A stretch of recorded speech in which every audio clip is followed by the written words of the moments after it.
chỉ vì tình yêu vùng cao gọi mời.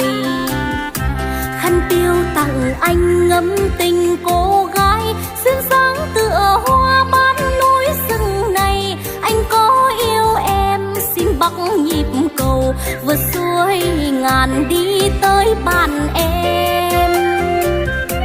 Yêu anh người hỡi, chân cứ muốn đi theo anh.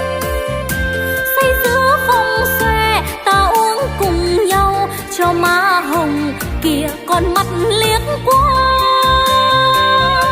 Em qua cầu ơi, đưa em đến bên anh. Ta đến bên nhau, núi rừng nở muôn hoa, nơi đây điệu khen tiếng sáo ngân nga như tình yêu em đã trao anh người ơi.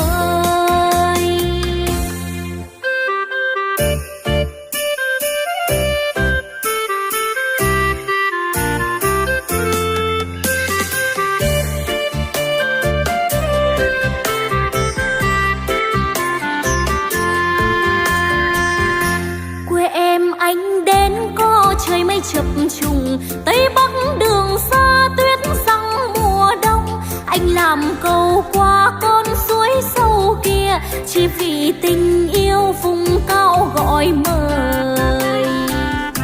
Khăn tiêu tặng anh ngắm tình cô gái xuyên sáng tựa hoa ban núi rừng này. Anh có yêu em xin bắt nhịp cầu vượt suối ngàn đi tới bàn em.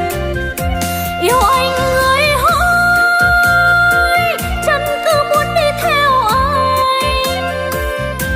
Say giữa vòng xòe ta uống cùng nhau cho má hồng kìa con mắt liếc